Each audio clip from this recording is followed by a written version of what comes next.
Well, Arcade Couch, the best place to chill with friends and get your gaming goodness every Monday. My name's Geoff Keighley, and joining me on the couch this week, Ashley Hobley.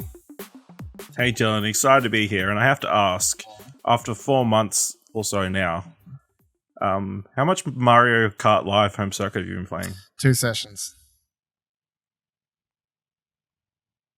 I would play... Worth it. Look, I'll quit Explosion Network, and I'll go make my YouTube channel where I'm only making my elaborate tracks for Mario Kart, but, you know, and then when they're like, man, what pushed you to do this? Now you're a billionaire because you're making so much money off YouTube videos. I'll be like, man, yeah, Ashley Hobley over there, just look at Explosion Network. It's fucking dump, and I'm over here living my life. Yeah, fucking eat shit. I mean, you had a couple of weeks break. You could have been... I watched like 60 movies. I didn't have time to play fucking Mario Kart. I can't watch movies and play Mario Kart at the same time, Ash. Come on. Why not? Because I want to pay attention to them. What do you mean, why not? That's by the way, Kieran Much is here. I am here, and I'm going to stop. We're stopping the whole podcast. The podcast is stopping here, ladies and gentlemen, because you didn't hear this. It wasn't going to be in the recording because this is an out of recording tidbit. But Dylan, you started this recording session by saying, "Let's fuck this chicken." What the fuck? you never heard that saying? I've never heard of anybody needing to say "Let's fuck this chicken" to kick off a podcast recording about video games and pop culture. Like, you never heard. It's from the Kazakhstan version of American Pie. Yeah. Would it be better if I said, "Let's fuck that pie"? Let's fuck that podcast. Let's go, guys. Good job, we go. good job. There you go. That's it. Okay, we've got that sorted. Got Hi, everybody. I'm on the show again this week, and you know what? I'm glad Ashley brought up that Mario Kart Live has died in a hole, even though it was well worth the. I don't want to make fun of me when Kieran. I'll talk about some video game within the next couple of weeks, and Kieran will be like, "Oh, that does sound good," and then he'll buy it and play it for 30 minutes. Fine. That's fine. That's a-okay. I'm doing it to stay involved with the world, you know? Yeah. And I brought Mario Kart to stay involved with my inner child, so... Anyway, we're talking about Mario later, and I believe that's why Ash fucking thought of bringing that up as part of his bit for the intro. We're talking about Super Mario 3D World and Bowser's Fury a bit later. I'll play a little bit of that. But mostly this episode is just a whole bunch of news stories. No reviews and news this week. No reviews and previews, sorry. Did not review any of the games that got released or embargoed, which were what's that game called? Little Nightmares 2. Little Nightmares 2. Have not played Little Nightmares 1, so didn't fuck that chicken. And then Persona Scramblers. What's it called? Strikers haven't gotten it yet. Close. I was close. Might play that one. I'm still undecided. I gotta be honest on that one. I was like, Muso game. That's what they're called, right? Muso? Yep. Doesn't really particularly interest me, but, you know, Persona 5, maybe want to play it for the characters and stuff. And then I was reading some of the reviews, and people were like, oh, just like 50 to 60 hour campaign. I'm like... That's a light version of the JRPG. That's like half the time. Quarter.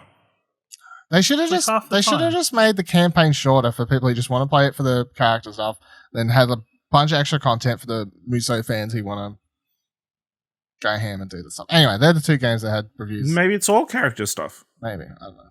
Anyway, I didn't review those. Let's get into the news.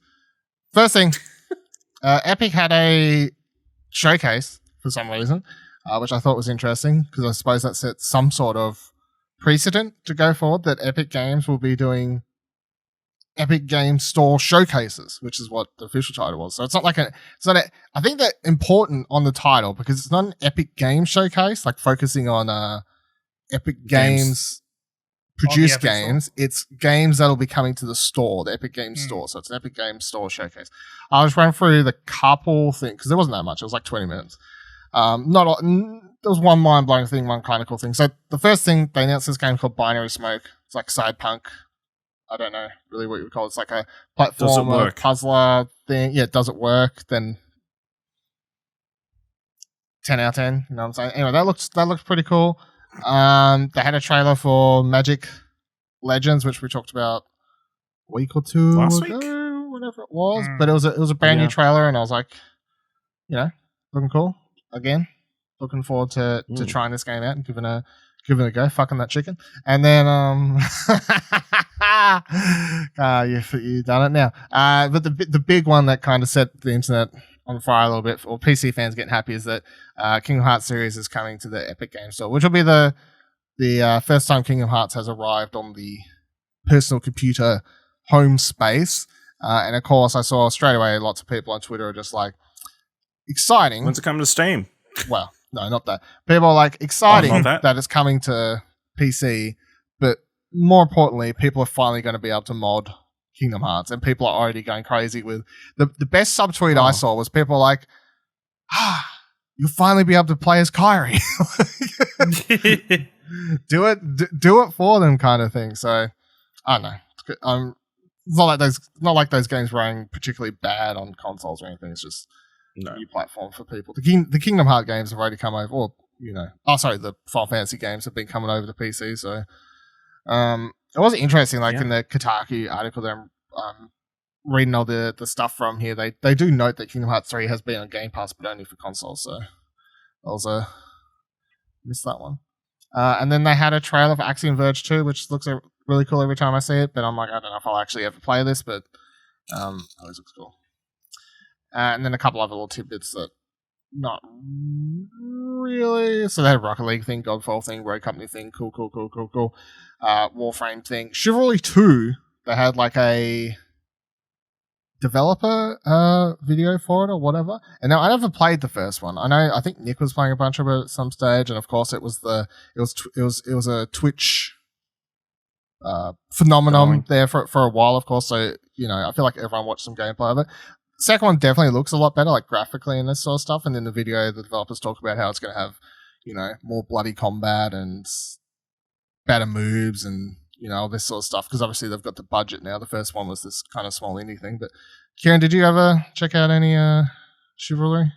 Never took your... I did a little bit. Chivalry was always like, it was, I guess, I don't know about for you, it was at that point in my life where I was spending a lot of time in video game cafes, and it was definitely, there was definitely a wave there where people were playing Chivalry, and it was dumping into it and playing it, and kind of, that started that trend of what then became like For Honor and stuff came out after it, trying to kind of recapture and emulate that same kind of feeling and vibe. And Chivalry's always been fun. It's just it's very different, and I think it does do the medieval combat the best in terms of making it more of like a deathmatchy multiplayer kind of game, which is a lot of fun. Yeah, I'm like, I don't know if I'll actually try this out, but I did like the trailer, and I always feel like I'd be terrible at it, but I've always found it quite interesting, simply because it does have some ridiculously gory kills that you can perform on people. I'm like, that's some fun. And then the last couple of things I had was King's Bounty 2 got delay, like all things these days. And then they had an Oddworld Soulstorm trailer, a new one, which, like, I still don't care about this game because I never really got into the Oddworld games. But I did find it interesting. This was the finale for this first Epic Games Store showcase when, for the most part, we've known it's been coming to PC for a while, but PlayStation's always been doing that thing of they've had it in their showcases, so it's that whole mind game of tricking people into thinking it's simply a PS5 exclusive when that's never been the case if you actually look into it. So this is the first time, I guess, maybe some people who never read but behind the lines were like, oh, actually, this is coming to PC, so good for you. All right, talking about games that will be coming out for the rest of the year, a place you usually find out about these things is E3, but will E3 be happening in 2021? Maybe, if E3 has their way. So Push Square writes... hey, remember E3?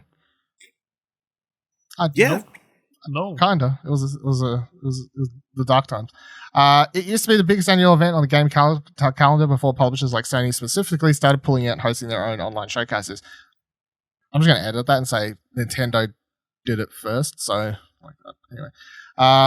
And then the coronavirus pandemic hit and put an end to any kind of hope for gathering companies, press, and gamers in Los Angeles last year. In short, these desperate times for this ESA, the organization behind E3, and it's clear keen to get the ball rolling again this summer. According to a detailed report by VGC, the ESA is pushing for an all-digital E3 2021. VGC writes, the ESA's intention is to hold multiple 2-hour keynote sessions from games partners an award show, a June 14th preview night, and other smaller streams from game publishers, influencers, and media partners. The broadcast event would be supplemented by media previews the week before, as well as demos released on consumer platforms, according to the ESA's proposal. But in order for E3 to work, publishers need to be involved. And it doesn't sound like any of the industry's heavy hitters are sold on the ESA's plans. At the time of writing, we don't know if any publishers have signed up for E3 2021. We doubt that companies such as Sony and EA, who pulled out of E3 in a rather public fashion, will be at all eager to return. So it sounds like E3's like, here's our plan.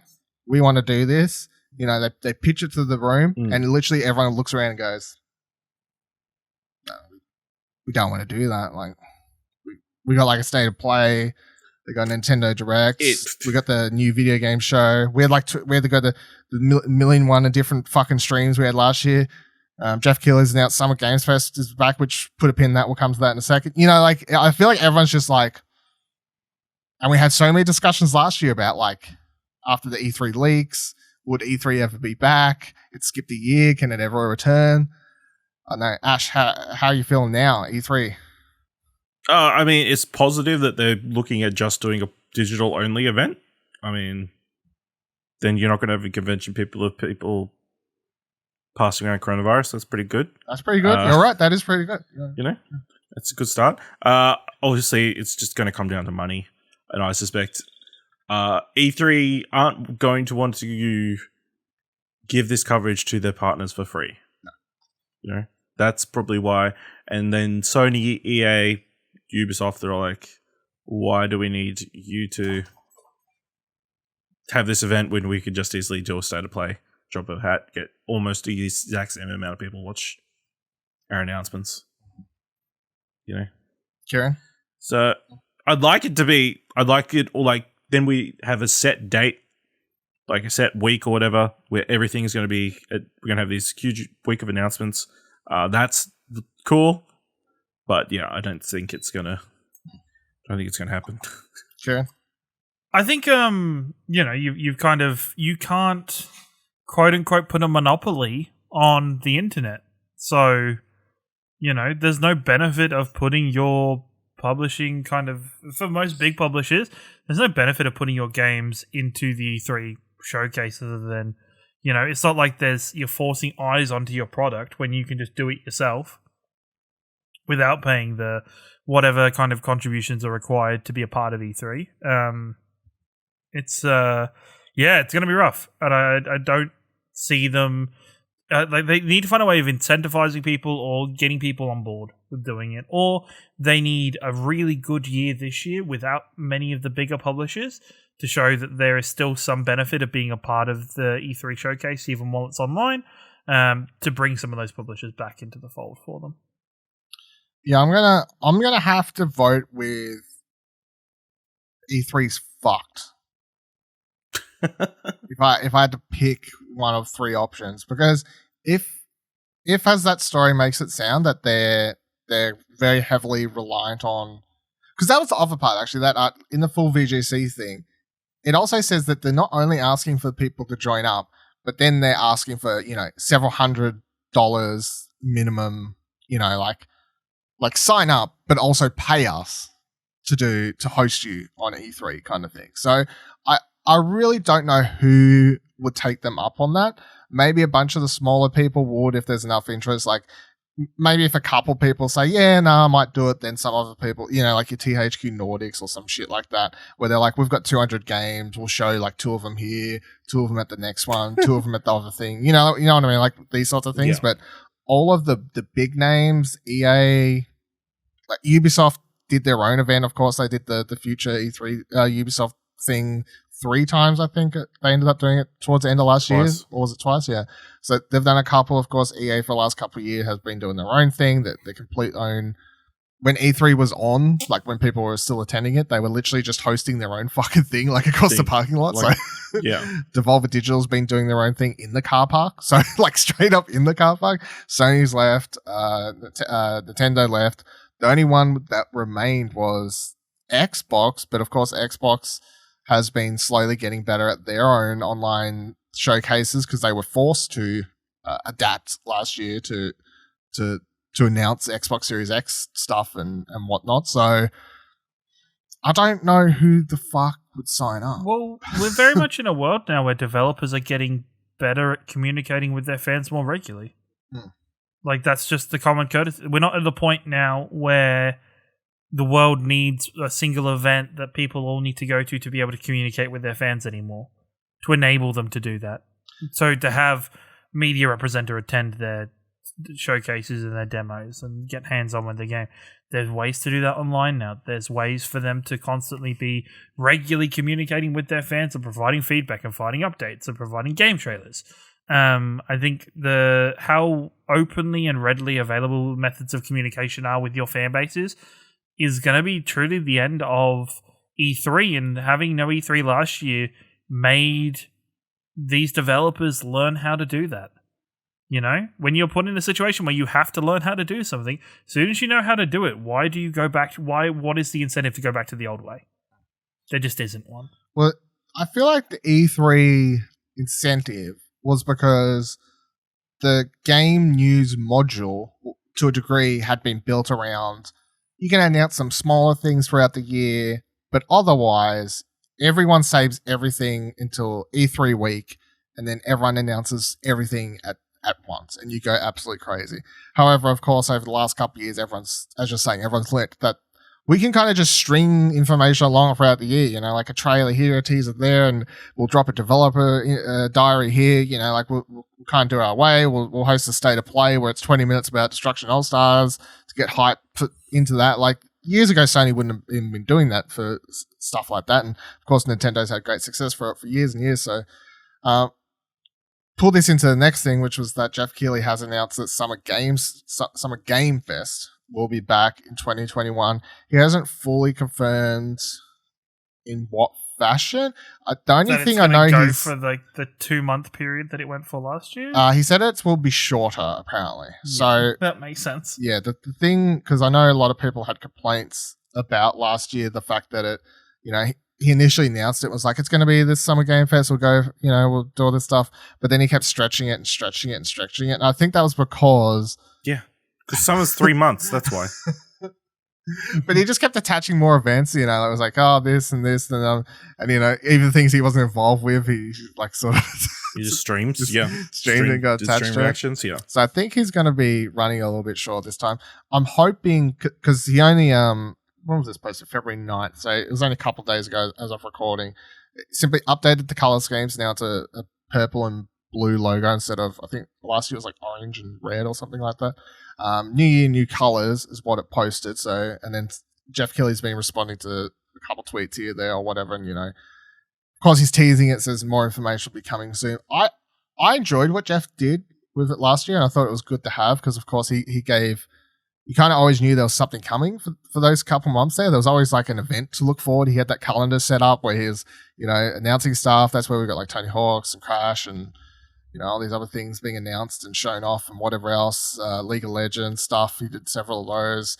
Of course, culminating in Gamescom and whatnot. So I'm hoping if he gets the time frame down shorter, I would actually much prefer if he's not going to go for E3 week or whatever, I guess. Like if you don't want to fight that fight, then I'd say like do a month maybe. I'd love just a straight up month where he's like, you just know ahead. He's like, stream this day, announcement. You know, like just a straight up month where you're like, man, I got a heap of shit to look forward to this month. Like I don't know what the fuck is happening, but Jeff's got a whole heap of stuff to show, and I'd get pretty excited about that. So, how do you feel about Summer Games Fest, Kieran? I've always been excited for Summer Games. Well, I was excited last year. I hope developers are somehow confined to only have one event during Summer Games Fest instead of, I think both Sony and Xbox both had like kind of multiple events during the festival. So it was like, by the way, this is only our first party thing. We're gonna have something at the first party one later. Well, that's not Summer Games Fest. That's Sony doing their own thing. No. But that's where I think if I think a lot of that just got, you know. Yes, yeah. Like if by Geoff saying that there's going to be a shorter time frame, I think that kind of not only forces but kind of suggests to develop, like to the publishers and to the big game studios to be like, condense down a little bit more. Have more of a kind of presented and focused presentation. Ash? Yeah. I mean, we've come to expect that time period to be filled with game announcements, that kind of stuff. I think the key thing is hopefully with whatever events are being held during this time period, we don't get repeat trailers over and over again like it felt like we got with the 60 different events we got last year. Guerrilla Collective, all that sort of stuff, yeah. Like multiples of this trailer that nobody remembered came out. Look, there was too many. That's the problem. It's not like I'm sure if I saw some of them, I'd be like, yeah, I remember liking that, but there was so many of them. Like I can't even remember half. Of them. Yeah, do you remember the game with the couple who like floated around? Yeah, Haven all over the place. Yeah, do you mean the one I was playing like a couple months ago? That one, whatever, Lovers in Space or whatever. It's got Haven. Yeah. Lovers in Space. Yeah, I do remember that. Ash, what's your point? Yeah. Okay. Yeah. I was gonna wait. Was Ashley? That trying was the to only be one I like, remembered. Was Ash trying to shit on it or something? Like, No, I just feel like obviously they promoted it so hard, and then barely anybody talked about it after it came out. I'm out of a weird time. Even when it did come, you played it. It wasn't like when it exactly came out. No, it was pretty close to when it came out. I think Kira tried it it out like a week. No. Like within the week it or got week added after. to Game Pass or something. Was it like 6-7 weeks later? No, No. it was not. I remember very clearly. No, I'm pretty sure it's only just been out for like 6 weeks at this stage. No. Yeah, I'm looking forward to some stuff. He's like Googling this now. He's Googling this shit. Because I know every year is obviously the same, but you know we've just got through January, and January is obviously usually quiet-ish for news stuff. So, and you know we're nearly halfway through February. I'm like, okay, let's I kind of want a state of play. I want a Nintendo Direct. I want something. Like it's been a while since we've had a news event to get hyped around. So I'm like, I don't know. Talking about hype events makes me want one. So I don't know. All right, so let's talk about the big CD Projekt Red news of the week. So, in case you somehow missed this, to catch up to speed quickly, CD Projekt Red were the victim of a targeted cyber attack, and the hackers At first, I thought this was like. Let me put it this way: when I saw this pop up on Twitter, I thought this was fake, and I had to check it was actually posted by the CD Projekt Red Twitter handle because the ransom note, if you want to call it that, I guess, was so bad it seemed like a parody. Like it literally says, "Hello, CD Projekt. Your have been epically spelt wrong, pwned." Wait. I feel like you need to read this in the voice of Eric Cartman. Just, you have been epically pwned. We have... Ma'am, we have also some full copies of your source code from your preferred server.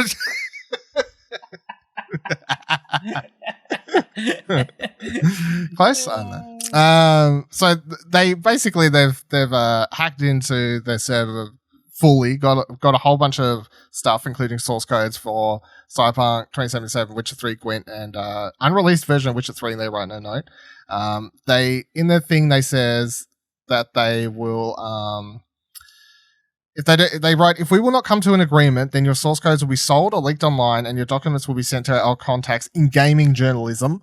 Your public image will go down the shitter even more, and people will see how you shitty your company functions. Investors will lose trust in your company, and the stock will dive even lower. You have 48 hours to contact us. CD Projekt Red, they posted this with a message saying basically we don't give in to terrorism to a degree, and like we don't give in to terrorist demands, which, you know, fair enough. Solid stance, good stance. Solid stance.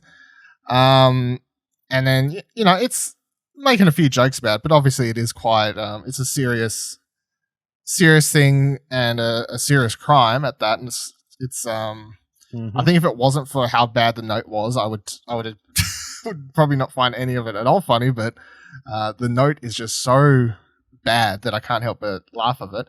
So CD Projekt, they said, we're not doing anything. We're giving people heads up who might need to know stuff. They told ex-employees, they're like, look, we don't think any of your data should have been accessible, blah, blah, blah, blah, blah. Your 48 hours passed. And then if you thought there was any doubt about what these people are going to do, so VG247 writes, stolen Cyberpunk 2077 and Witcher 3 source code sold at dark web auction. So someone spent a lot of money to acquire CD Projekt Red's stolen game and engine code. Just one day after the hackers leaked the first CD Projekt Red game source code for Gwent, an auction was held where they could offer the entirety of the stolen data to the highest bidder.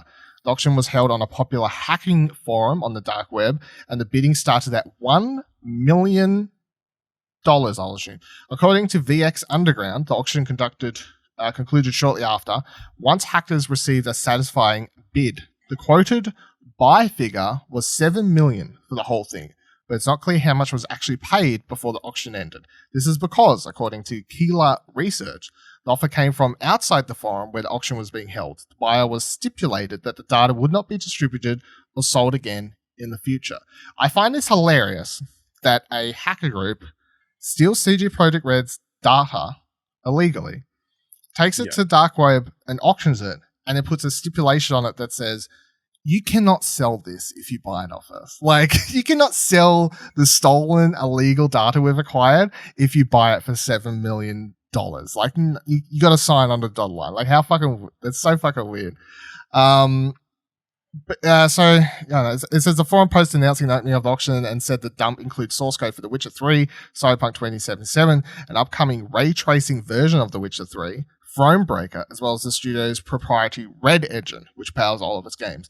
Beyond that, buyers would also have access to an assortment of documents obtained as part of the hack, which include legal, HR, business, and other sensitive files. So I think the scariest part's obviously that last paragraph. It's like, obviously having the source code and all that stuff's like bad for business and fucked up. Makes people being able to hack into stuff. Like, it was an online game, it's even scarier, I guess, to a degree and whatever else, but it's more the legal files and HR stuff and whatever else is kind of the more fucked up part of it. But I don't know what to say to this, because even as much shit as I gave Cyberpunk, that's me giving the game the rightful amount of shit it deserved.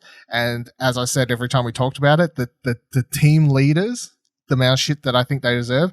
But no, there's no I don't feel any happiness in reading this and going, they deserve that. That's not the right response to this at all. And I've seen some people have that, and I'm like, no, I don't think that's on. Like, that's you're falling off I cannot go down that path of views there. Kieran, how do you feel about all this? Exactly the same. Like, it doesn't, it isn't just because CD Projekt Red made mistakes when it comes to both not only Cyberpunk but everything releasing around it and all the review stuff. That doesn't make them deserve to be treated like, kind of have these terrible things happen to them. Like, it's especially when it comes to HR documents and finance stuff, because often 9 times out of 10, you're not affecting the company, you're affecting the little people, the little people that are inside the company. Yeah, like it's a people need to direct their anger and focus their frustrations in a positive and meaningful manner, not kind of wishing for terrible things to happen to companies like them. It's really weird too, because the ransom note kind of makes it sound like they're like, we will show you for fucking up Cyberpunk. Like, the way they write it sounds like people going, your terrible company is already sinking. This is your punishment. Yeah, like, here's your punishment. We've fucking hacked you. And you're like, come the fuck on. Yeah. Ash, do you have any? No. It's a weird story. Is anything going to come from this? Maybe. Maybe not. Who knows? I don't know. No? Maybe those people just brought it. Maybe they're actually good guys. Maybe it's like a rival studio who bought it so they could have the engine to use. Try and backwards figure out how to make that would games. be an interesting twist for the strategy. story, but yeah. Yeah, it's interesting in hindsight. Did it make sense for CD Projekt Red to come out and confirm they'd been hacked? Because if they I don't hadn't, think it then matters. they would have auctioned it out, and no one would have necessarily believed that it was a valid. They had the actual. I think they were just getting source code. They were getting ahead of any potential shit that may have been leaked. That's true. They could have just leaked it, Like, stuff from the files or whatever. yeah. Yeah.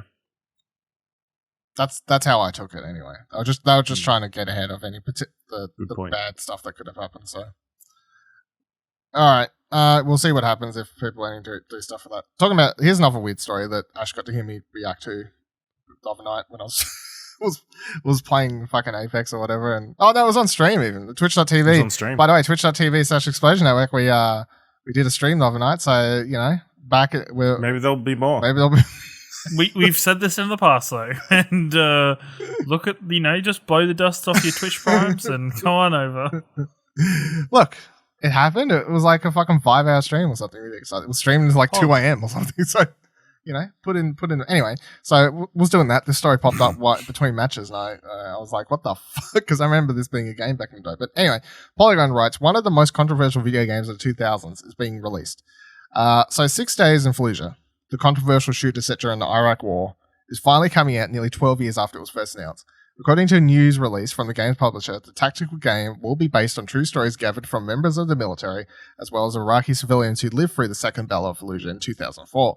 Developing the title is Highwire Games, a company created by Jamie Griezmann, game designer for Halo and Infamous franchises. He's joined by Marty O'Donnell, the audio director and composer of Halo and Destiny, as well as Bungie's former design director, character vehicle, and weapon artists.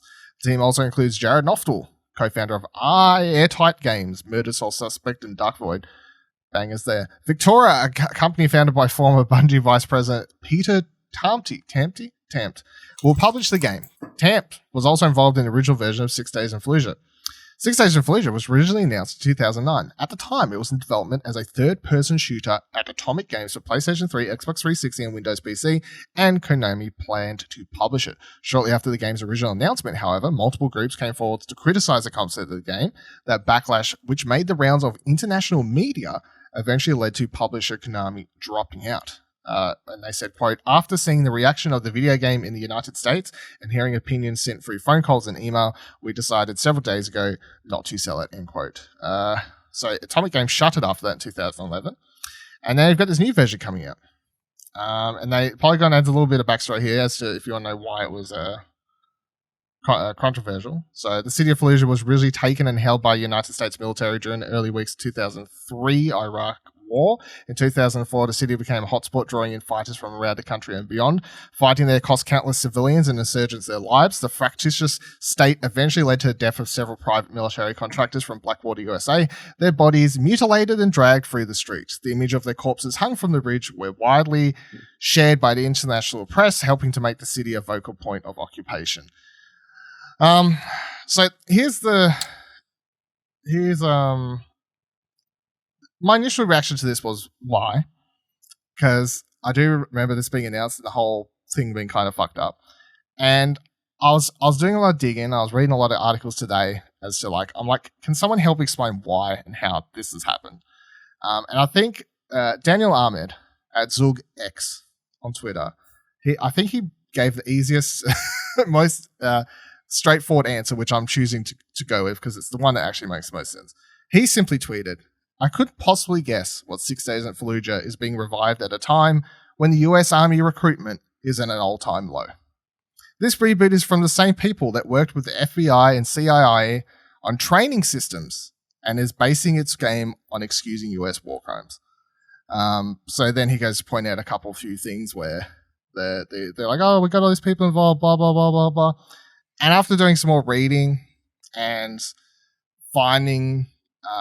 including trying to seek out ex or US military people to get their opinions on it, because probably better than mine.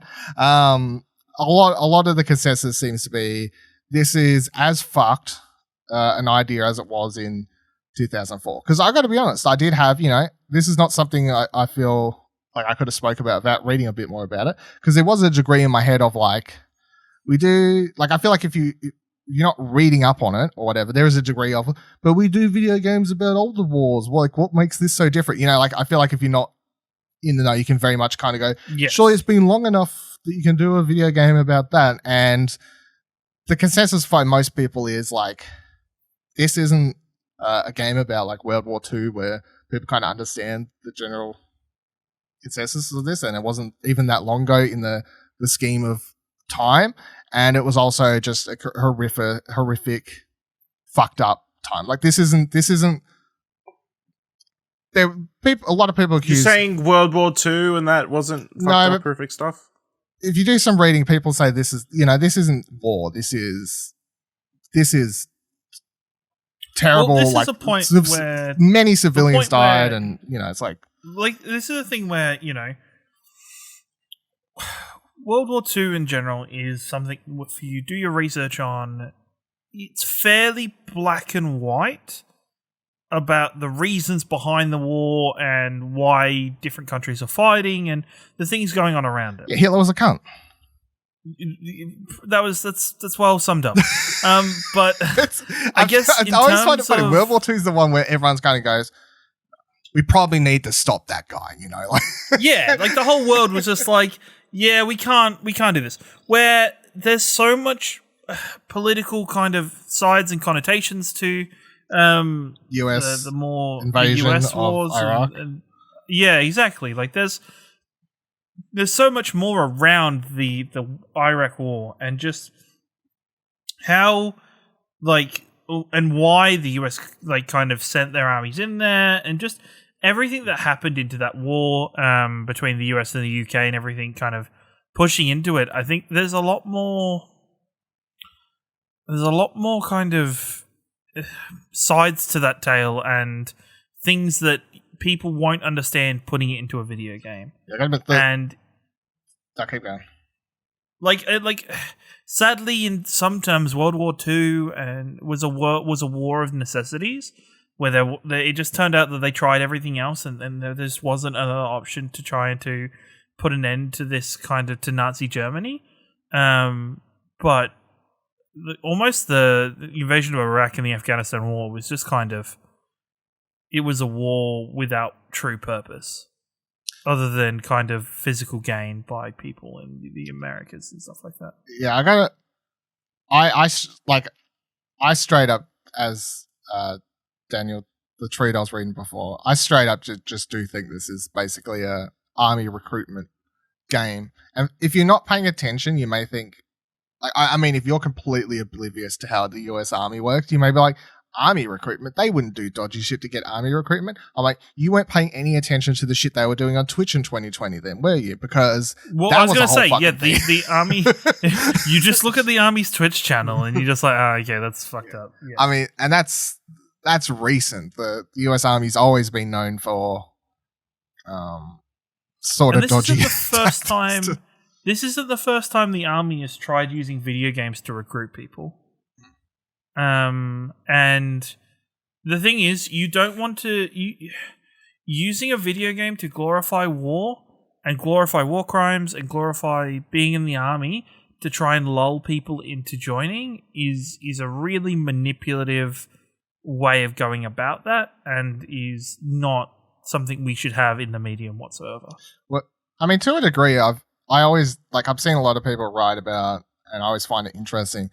To a degree, Call of Duty is it never goes all the way there, but there's always a degree of Call of Duty of it's very much a look how fucking badass you can be if you join the army. It's very much like you're a motherfucking hero, And watching the trailer for this, it is very much like they've got real dudes talking. They're showing all the got real footage, and then it switches to gameplay, and they're like, yeah, we fucking, we fuck shit up. It's very much like we're the heroes of this story type, it's black and white story, not a, nothing more than we're the good guys, they're the bad guys type trailer setting it up. And it's like, look at us, the heroes. So I know, I feel like it's very dodgy. It's very weird that it's coming back now, of all things. The fact that it's not a brand new game where they're trying to do something similar and it's just a revival. It's just I just smell. Why would you use that name? Yeah, it's so weird. It's very weird from initial to now. It's just, I don't know why the fuck this is a thing, really. Yeah. Very weird. Do you have any other thoughts on that, Ash? No, but I think obviously all this coverage is helping them. So Is it though? I I haven't seen any good I- coverage for this. If you can, like, yeah, but I mean, if there's any time to put out a game like this, it's now. well, it'll probably be fucking With- shit anyway. with Like, the- all With with the gaming base the way it currently is, yeah, I mean, there will be a subsection of the audience that will definitely take a hold of this and Look, like run it. Ted Cruz, Into the ground Gina or whatever, Carano, I'm sure they'll fucking retweet this and say buy a copy. But, you know, other than Yeah, uh, I mean, apparently that's like Dave Rubin, I'm sure 47% he's of the guest- American audience. So Dave Rubin's probably going to get guest role on this. So, add to your list. But yeah, I don't know. The other thing I find funny is I'm just like, it's probably just going to be a shit game anyway. Like, just boil it straight down to gameplay. I'm like, gamer bros are out there going to probably play it and go, man, Call of Duty's better anyway, bro. So fucking whatever, play. Anyway, so yeah, that's really interesting. I'm looking forward to, because this is a relatively new story. I'm still on the lookout for hearing people's opinions and thoughts on that who are more informed or whatever than I am. It's definitely something I want to keep reading about because I just find it kind of really weird and interesting. All right, Prince of Persia. Remember that? They announced a remake. We all watched the trailer. Everyone said that looks kind of shit. that doesn't look good. Yeah. So they've indefinitely delayed it now. So they were like, not. It was supposed to come out next month, by the way. It's supposed to come out in March, and they went like, oh, now it's April, May, June. They were like, don't know. It might come out one day. So that's a thing. And honestly, I don't think anyone reading this or seeing this news went, oh, damn, I was looking forward to that. I'm so angry about this. I was so disappointed. No. So, You know, put on the list next to Skull and Bones, something that probably won't come out anytime soon. I mean, the real question is this going to come out first, or is Halo Infinite going to come out first? I'm going to say Halo Infinite comes out first. We're taking a poll. Yeah, because Xbox needs it to come out. Yeah, they really do. Ubisoft can survive. Well, Ubisoft's like, yeah, if we make some money off this, that's fine. But That's fine. So that was kind of a weird thing. Talking about do you reckon it comes back with like a proper full-on remaster, or I think like very We've had this modern discussion looking remake? The thing is, right, we've had this discussion in the past. Delaying a game shouldn't mean you add more shit onto what you're delaying. But are they delaying it because of the bad response? I don't think so because they didn't delay it that fast. I think they're delaying it because they finally realized it's not coming together the way that they. I feel like Yeah, when they they want saw it the to be. bad reaction initially, they were like, they don't understand. Like when it comes out, Once they play it, it'll be good. But I feel like to delay it indefinitely, the gameplay and the way the game is running and everything, they were like, this isn't up to par. And if that isn't up to par, people aren't going to forgive the art design choices. You know, like it's just all like, we got to fix that. Like if the gameplay was fantastic, I feel like everyone else would have got over the art, like to a degree. Maybe there's some people out there that still would have been like, I fucking hate it. But if the gameplay was as good as Prince of Persia was back on the PS2 back in the day, like just like same sort of shit, basically same levels, you know, runs at 60 frames per second, it's fucking great fun, maybe they had some new things. I feel like most people would have been like, this is great. I'm over the art like 10 minutes after playing it. You know, I feel like that's how most people would have taken it, especially if it wasn't a full priced game, like not a $125 or whatever fucking title. I am all for that remake though, like coming out. Like Prince of Persia is a cool franchise that, you know, Yes, dormant for too long. definitely. Let's get into some Pokemon stories, especially since wasn't Michael on Twitch the other night accused us not talking about Pokemon enough, so here you go. Pokemon enough.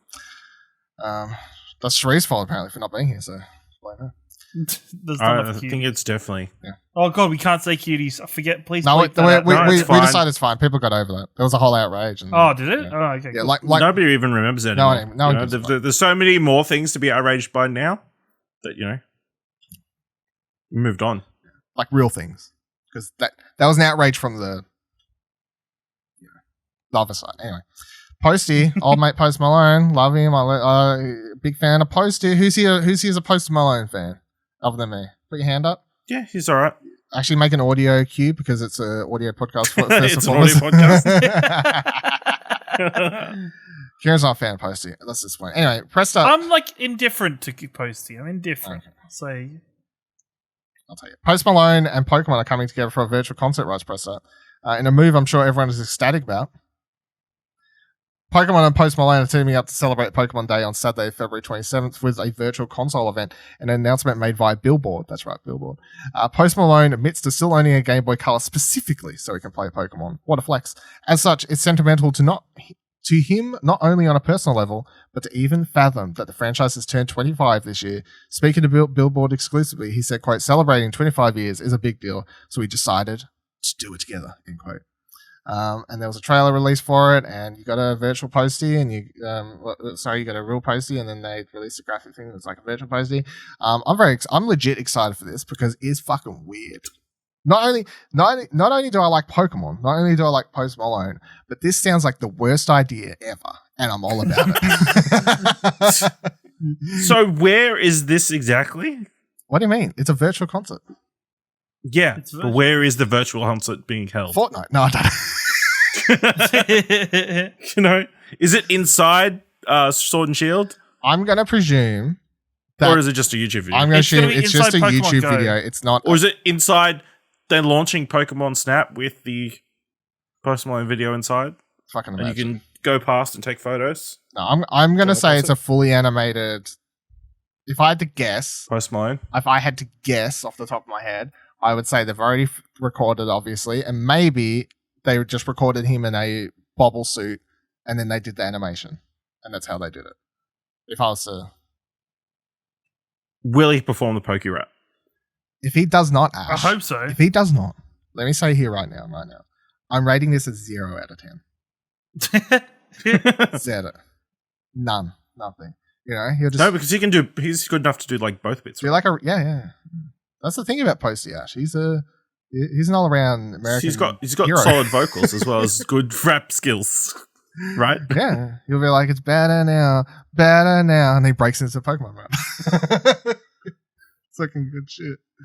Rips out his guitar, fucking throws a Pokeball. It's gonna be good shit. I'm telling you right now. I'm gonna put my bet now. Not only am I locking in my excitement for this right now, as like a solid 9 out of 10. Like, I'm legit excited. I'm not even memeing. Like, I'm like slightly memeing while also being legit excited. Which is Wait, is this the same So- as like? Is this like Mario Kart Live all over? pretty again? much because Like, is I'm this- locking myself into that state where I'm expressing excitement for it. So then if it's shit, I can't say it was shit because yous will never let me down. So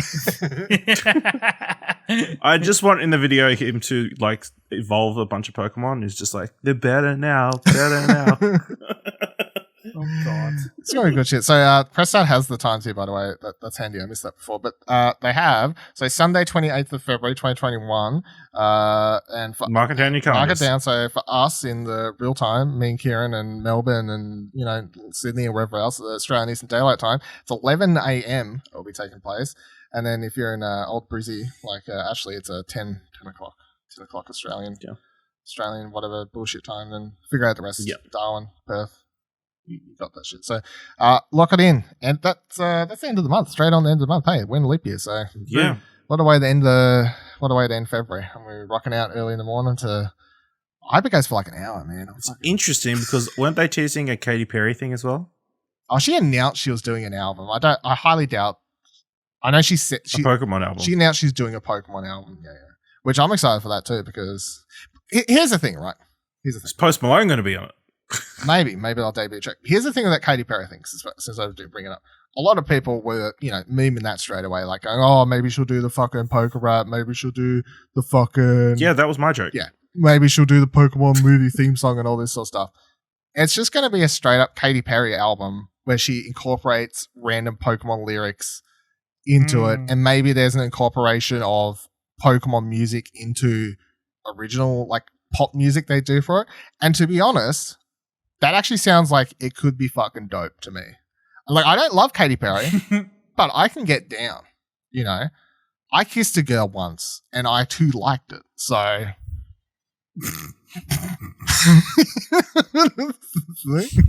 And then tore off your white shirt in frustration at League of Legends.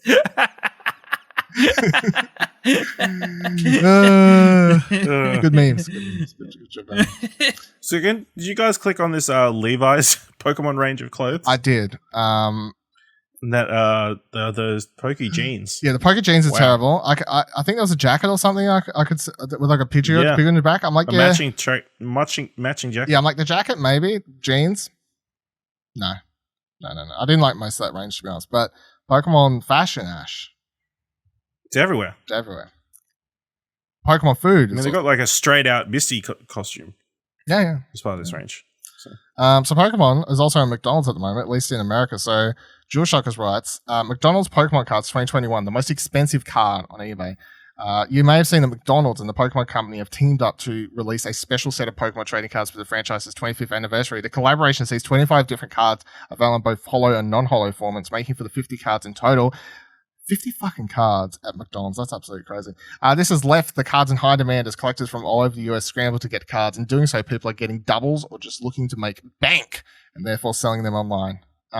So I just brought this up because when I saw this, I saw this the first day. I think I saw someone tweet about it, and straight up, I just wanted to buy it, not for the cards so much, but just I wanted the Happy Meal box just with the Pikachu and stuff. I'm like, that is a cool looking Happy Meal. And I've had McDonald's for ages, but I would buy a Happy Meal just to so I could take a picture of myself with it and be like, look how fucking kawaii I am. And the cards are a bonus. But I want to tie this into another story. What the fuck is with Pokemon cards at the moment? I know this is a video game podcast, but to a degree, Well, the link to it is Twitch. Well, I was going to say it's the Paul brothers, isn't it? Isn't that the problem? Yeah. Well, I think so that's it started with Logan Paul and him spending an exuberant amount of money on Yeah, like old booster unopened box, box, on a Gen original, 1 booster box. On an original booster box. But then what also happened is a whole bunch of Twitch streamers started buying booster boxes and opening them on it's like a fad now. stream. Like, on a big thing. The Twitch streamer Ludwig organized a whole week of it last year where they had like a week where every day a different streamer opened a different box. And they were all kind of, the prices of it were all ranging from, a couple thousand all the way up to maybe like $30,000 to $50,000 just for a box and stuff. And I guess through those, Twitch streams, people have now been somewhat educated about the world of Pokemon cards in terms of getting them rated, about what to be looking for in terms of different printing styles or errors that could bring down the value on the card. Everything from being like, can you get a PSA 10? If you get a PSA 10 Charizard, they're worth something. And so, yeah, that's just resulted in people believing that they now know what they're looking for when they're going into buying booster boxes, and are now jumping in and buying booster boxes like they're going out of fashion. I don't know if this is a hot take or not, but I don't actually like this story at all. I don't like because to me, look, from the outset, of course, I'm not a fucking Logan or Jake Paul fan. I don't feel like that should come as a fucking surprise to anyone, right? Anyway, it feels to me them doing it originally was more from they would have just done it for any card set if there was a chance of just making bank for the video. Like, it could have been fucking anything. Like, it's not from a love for the Pokemon cards. Like, and because they've done it now, they've kind of inflated the market, Yeah. almost like those people from Reddit did with the GameStop stock. Yeah, and it was happening all at the same time too, right? Like, roughly, like, this was all happening. No, this has been ongoing for a while. Has it? This has been going on for months. Only a couple of months, This has though, been right? Obviously, maybe- the Pokemon card thing has been going for like several years. Like, obviously, there's been hardcore collectors Yeah, of course. for but, years, but like, but obviously, there's been an influx in the last yeah, 12. I know. I 12 just months, I think, find it's not the Pokemon people getting into Pokemon cards. I'm all for that. Like, shout out to House of Mario. Like, those two have got back into it. And I'm like, Drew and Bryce have got Jamie. into it.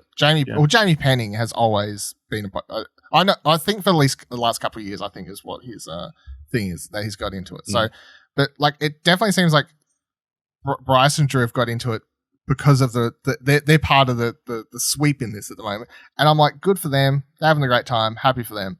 But yeah, from the big YouTubers standpoint, where they're sort of just like rushing the market and they're I don't know. I don't like that side of it. It's kind of weird. And then because this ties into this story where they're saying everyone's now you have this nice, cool Happy Meal, and kids aren't getting them and whatever because people are going in and fucking. Well, now there's adults buying. Adults are Happy Meals. buying like all these fucking Happy Meals. I don't mean like me wanting one.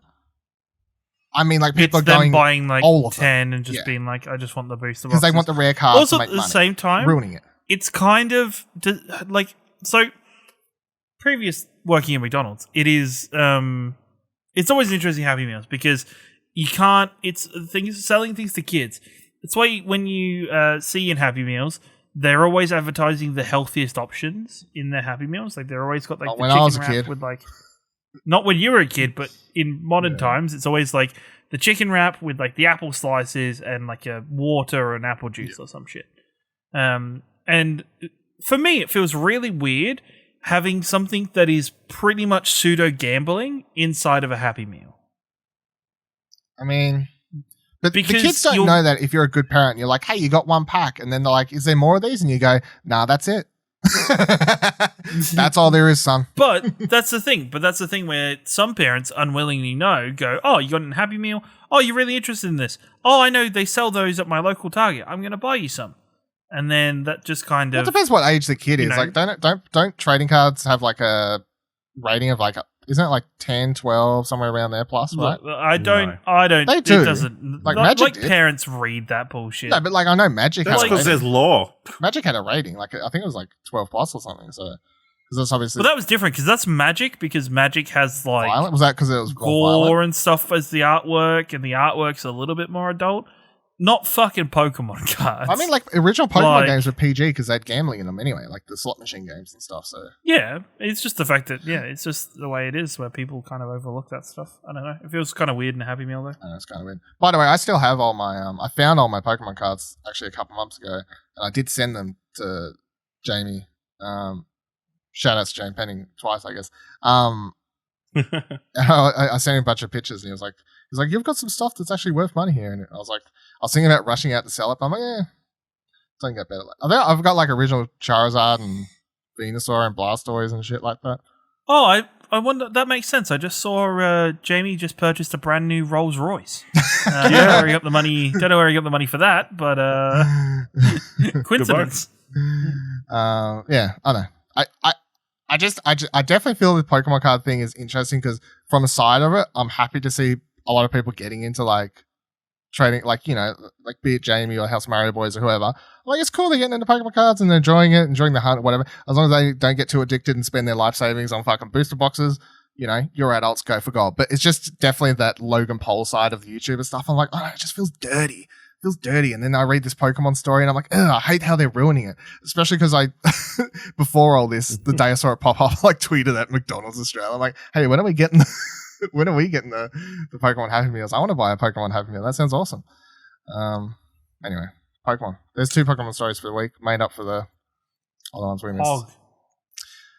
So now we don't have to do one for another like 6-7 weeks, right? At least until no, we'll do one in a couple of weeks when the Post Malone concert's on. Ash, come on, will you? Just as sorry. a random thing while we're talking about when we next do something, just so everybody's aware, we are quickly and rapidly building up to the next wacky arcade couch episode. I believe it was something like 121 or 123. Listen, these things come naturally. Look, we said we won't have another wacky one. It's approaching fast. I can't remember the rule because surely we recorded that. That episode was like episode. Was that episode like 80 something? No, we'd marked it as like 120 something. We weren't. It was coincidentally one of those episodes where there was a bunch of conferences that we were talking about. Yeah. That drove me insane. They did. That was because I had no fucking sleep. That was the problem. Yeah.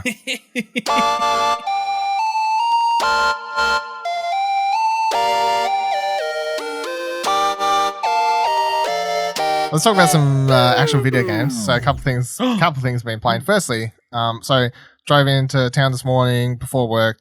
Got home with my copy of Super Mario 3D World plus Bowser's Fury. I played that for around 2 hours. Did you pick up one of those steelbooks? Picked up a very I heard there was like fancy cool sexy, steelbooks. yeah. Shout out to Radio Watson's buddy Watson. This is his weekly shout out. Who on twitch.tv/explosion on twitch.tv/explosion network last night gave me a heads up that there were steelbooks for that game, although they weren't being advertised. So I just went in, I took my copy up to the counter, and then I didn't even have to say anything. The dude like bent down, he pulled out a steelbook. I was like, yeah, that's what I fucking came in for, dude. Good steelbook. Good game also, I suppose that's an important thing. So I've never played Super Mario 3D World before. I always wanted to. I'm not going to spend too much time on this, but I will just say it again. I always thought this game looked cool. I just wish I could have played it on anything else other than what it was actually released on. And I'll leave it at that, right? You know what I'm talking about. It was a Wii U game. It was sorry. No. We don't. Game. Look. It's a Fisher Price bullshit piece of crap. Like that's just its name was the Wii U. There's our bi-monthly Wii U shit talk. So I didn't dive straight into the main game though. I dove straight into Bowser's Fury because they do let you just straight up. You can start at the title menu. It's like, do you want to play 3D World? Do you want to play Bowser's Fury? And I'm like, I want to play Bowser's Fury because that fucking anime ass looking trailer that came out a couple months ago.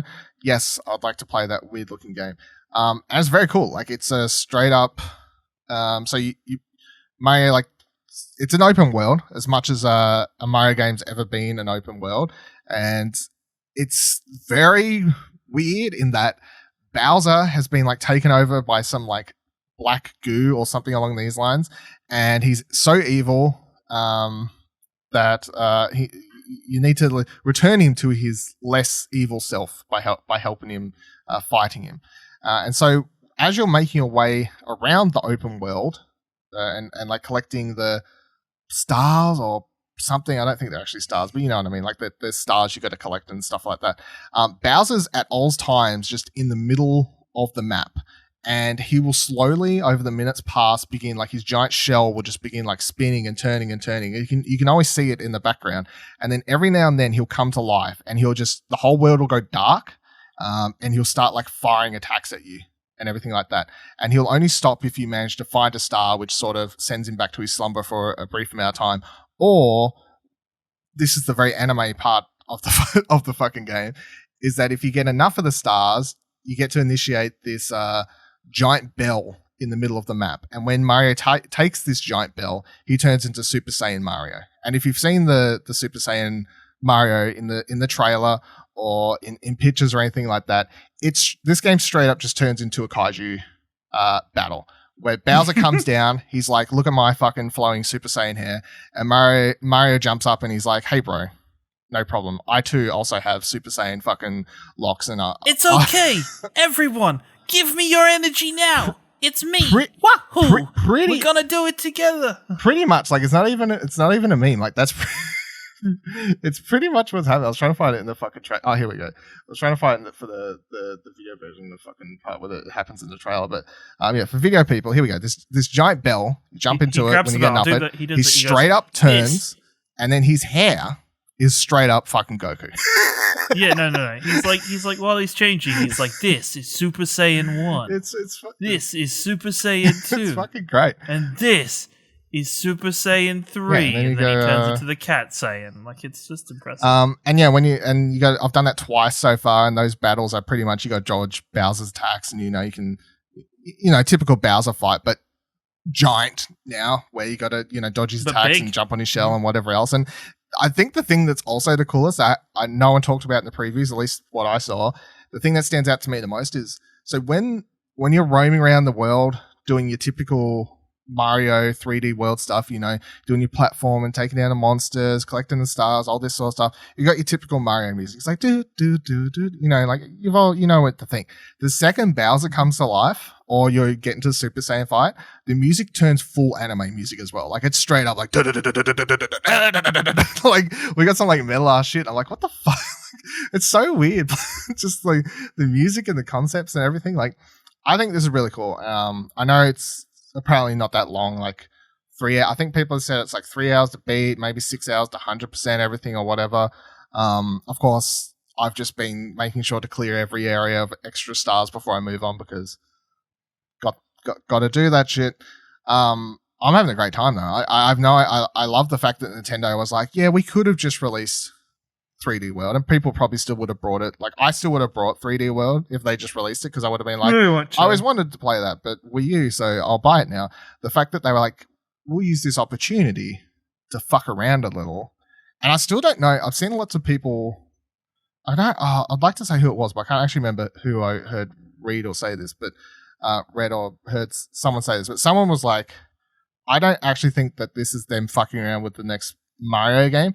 I saw someone say they reckon this is Nintendo fucking around with potential concepts for like Breath of the Wild 2, which is an interesting take. I've been like, maybe Breath of the Wild 2, there's always a constant enemy or threat in each different region, and you've got to like deal with them as you're going around. I'm like, that would be pretty cool, because... And then you get Super Saiyan Link. Well, maybe.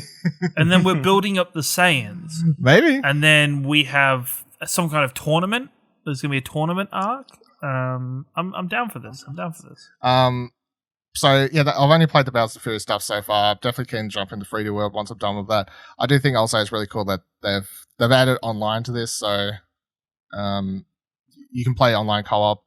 You don't have to have friends, which I know.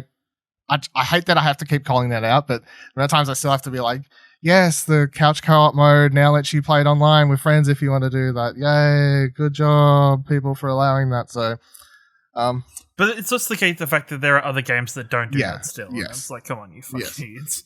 So that's pretty cool. My one, I guess the one negative for Bowser's Fury so far is that I would say is it does seem to be pushing.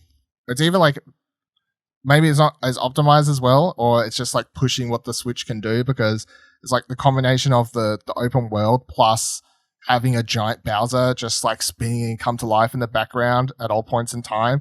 There's been a couple times where the frame rate has like sort of like dipped briefly for a couple seconds and stuff, which stands out. It does stand out in a Mario game, because Mario games never have, like, they're just usually 100% smooth, no issues. Like, Nintendo never has issues with that. So I'm going to put that down to they're pushing potentially the Switch's capabilities maybe a bit much for as far as Mario games can go. Which might lend itself to the rumors of there being a beefier Switch on the horizon. Yeah, well, there's way too much smoke around that rumor for it not to be true, I swear, at this stage. All right, I want to talk a little bit about Apex, because it's been a while. Don't you have a whole other podcast to do maybe that I could do it, but I want to give a shout out, because the latest hero, I'm having too much fucking fun with him, so I can't stop playing it. So the latest hero they've added is Fuse, and he's an Australian. And when they announced him, I was like, no, this is not going to be good. He's going to be like an overtop, oh, you bloody Jongo, this sort of stuff. And that's kind of how he started, and he has a bit of that, but there are too many, like, he never says shit like, oh, I'll put another shrimp on the barbie, or, like, none of that stuff. There are some really good, like, one-liners. Like, he'll be like, oh, old mate, and, it sounds legit, like, is what I'm trying to say. Like, his accent and everything, like, the way he says stuff kind of sounds somewhat stereotypical, I guess. But the things he's actually saying sound realistic for that sort of Australianism sort of boganish sort of character, I guess, is the way I would say about it. So I'm having a lot of fun with him, let alone his abilities being kind of insane, where he can carry double the amount of grenades. He has a giant fucking rocket launcher as his ultimate that he just fires a wall of fire around people, and that's also quite a lot of fun. But shout out to Apex for making an Australian character that I'm actually enjoying playing, because any other time an Australian character shows up in a video game, I usually hate them. And I'm like, I fucking Clearly, hate you've never played as Junkrat, because Junkrat's the greatest Australian character. Is this an Overwatch? Yeah, thing? nah. Yep. Yeah, I probably haven't played as Junkrat, to be honest, Karen. Yeah, nah. Someone better call a fiery, because I'm on a roll. Yeah, he's great. He's fantastic. Yeah. He fires cricket balls at people. It's awesome. It's a great skin. He doesn't have a giant rocket launcher, though, does he? Or a metal arm. No, but he has a tire that he drives and it explodes on people. Is this a real character? Or Who drives this a is tire? a real character. Who Junkrat. drives a tire? Yeah, his ulti is a tire that he kind of like cranks it like a lawnmower, That's just stupid. and then it spins, and you can just drive it at people, and it blows up. Oh dear. Also, we didn't play much Apex last season. You know, there was a lot happening or whatever else. But I'm not a huge fan of the map they put out. I know, it was maybe because we just didn't play that much. But I'm liking this new season. Not only do we have Fuse and we're back to a map I kind of understand and all this sort of stuff. So, yeah. Do you have any 2 cents for our Apex catch up here, Ash? No, we won a match. Eventually, we won a match on 5 stream. hours and won a match. Pog you. We won a match on stream, so yeah. I feel like they actually happened. The stream adds bad luck. I feel for it's the pressure. It's too much. We got stream snipe. That's what happened so many times. That's probably true. Definitely. Probably got subtweeted about it as well. Yeah, probably. And the last thing I played over this last week is I did finish up those other 2 Resident Evil 7 DLCs. So I wanted to quickly touch on those because I found them quite interesting. Like I never realized how sort of weird that Capcom got with both those DLCs. Wait, which 2 did you play? You played the Chris one? So I played Chris, which is not a hero, and then I played something rather Zoe. Rescue Zoe, the finale of Zoe, something like that. Oh, okay, yeah. So the 2 main story ones. I didn't play any of the the extra band the tapes. Zany ones. The weird, the Zany stuff. I just played the stuff that's the story relevant stuff. Well, epilogue shit really for the game. It's kind of weird because I feel like Chris's thing, not a hero, takes place pretty much after the end of Resident Evil 7. And I'm like, this feels like it's necessary for everyone to play. Like, if you don't play this, you haven't really finished 7. The fact that it straight up moves it fixes a plot hole in the original Resident Evil 7, kind of. Well, not a plot hole, but a question that's just never answered. There's just like, what the fuck happened to this character? Yeah, it's like, what happened to this character? It's like, oh, well, this is what happened to this character. So I did enjoy that, although I found it quite weird just to go for the more, because Chris is obviously, you can shoot. He's action. Yeah, he's more action. It's more Resident Evil 5 than it is Resident Evil 7. Yeah, definitely. So you can shoot you're meant to sort of help conserve ammo. You're supposed to shoot out the legs of the enemies and sort of stomp on them afterwards and all sort of stuff. Anyway, that was kind of fun. The boss fight was kind of stupid at the end, but other than that, I enjoyed it. But the one that blew my mind that I found the fucking weirdest was the Zoe one. So, slight spoilers, I guess, to set this up just for people who haven't played Resident Evil 7. In Resident Evil 7, of course, there's a decision, like, I don't know, 3/4 of the way through the game. I whinged about it last week. There's a decision you got to make where they give you a decision even though you shouldn't have one because to do Resident Evil 8, they have to pick a canon storyline. And the canon storyline is that, lo and behold, the main character, Ethan, chooses to use the one... what the fuck is it called? It's an injection, like that. It's syringe. Yeah, like the last vial. A serum. What's it called? A fucking medicine? What's it? It's like a... What? Anti-serum? Yeah, whatever. Something like that. Uses that on his... girlfriend to save her, lo and behold, because of course she's in the trailer for Village and all that sort of stuff. Anyway, they leave behind this other girl called Zoe, who's been helping all game, and I kind of feel bad when I did it because I'm like, I like Zoe, she was helpful anyway. The DLC goes, hey, here's what happened to Zoe after that, and it introduces an uncle of the family, and that's who I think it was uncle, yeah. You play as him, but the uncle is like, nah, bro, I don't use guns to fight fucked up, grotesque monsters and alligators, because in this DLC you've got to go through all this swamp water and there's scary alligators, and at one point one bit me in half and I was like, that is fucked, but sure, good enough. He's like, no, I don't use guns, I use my fists, not with boxing gloves, not with like metal things around them. I just straight up will punch the fuck out of these mutated grotesque zombie monster things. And it is so fucking weird to go from playing Resident Evil base game 7 where you're sneaking around, maybe you've got like a couple bullets in your pistol for safekeeping. Then you play the Chris Redfield DLC where it's like, I'm a fucking action hero. Look at me with my guns. I'm cool. And then to play the final DLC where they're like, look, you just punch people. And straight up when you start the DLC, they're like, here's a punching bag. Here's the 2 combos of the game. L2, R2, L2, R2 does a strong combo. I'm like, what the fuck am I playing? Like, why is this a thing that happened? But weirdly enough, I actually think I preferred that DLC over the Chris one. It was just... that uncle character was kind of fun to play. I enjoyed how much he wasn't evil. He was straight up just trying to save his niece Zoe. And the final fight, I'm going to spoil the final fight for this DLC, by the way, at this point if you don't care, because I found it fucking hilarious. After going straight through 7 the other week and talking about how much I hated Jack and being like, this motherfucking dude will not die. Jack keeps coming back no matter how many times you kill him in this fucking game. And I play this Zoe DLC. I get to the end of the Zoe DLC. It's Jack again. Of course the villain's fucking Jack again. It's always Jack. He's back again. And fuck, I'm spoiling this DLC because I just found it so fucking weird.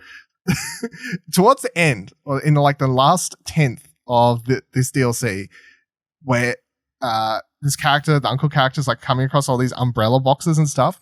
He, of course, for random reasons, he finds a briefcase, and inside it, he finds a umbrella super powered up punching glove.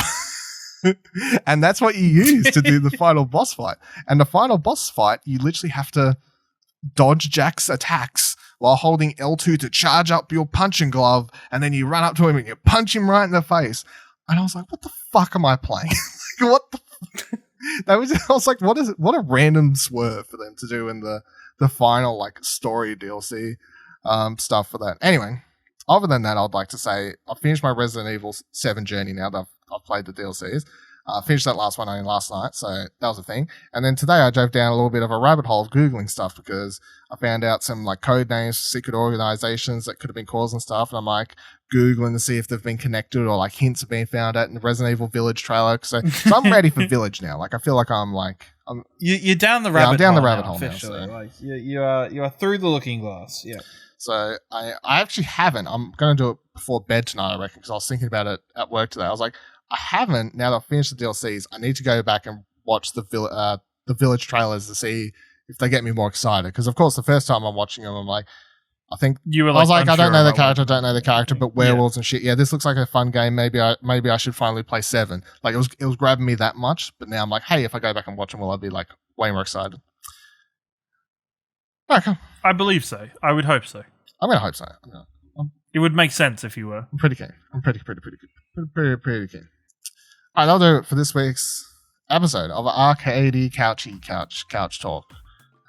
With your Pokemon card talk and your fucking that chicken. Let's know any questions or comments or concerns you may have about the show by heading to either our Discord or tweeting at us. You do those. Yeah. I have concerns. You would. Oh, he does have concerns. I've concerns with that statement. You keep saying that statement. yeah, let's fuck that chicken. Okay. You can find my Twitter and anyone else's you may need at explosionnetwork.com/Twitter. You can find our Discord at explosionnetwork.com/Discord. If you were the one that liked this episode, you can head to explosionnetwork.com/support to send me at least $1, and you can write a little message with $1 saying #leave that chicken alone. yeah, or whatever you want to do. Until next week, same time, same couch. Bye. No. Let me redo that.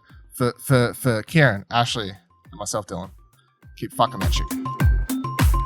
No, why'd you attach your names to it? No, what you touch? Look on Fox 5 Sky Guardian and then check that 7-day to make your weekend plans. Takes a tough man to make a tender forecast, Nick. And I guess that's me. Keep fucking that chicken. Hey, don't forget you can subscribe to the show wherever you're currently listening, and you can drop a review if you can. Find more great shows like this and more content over at explosionnetwork.com, and please consider supporting us for as little as $1 over on our Ko-fi page by heading to explosionnetwork.com/support. Thanks for listening.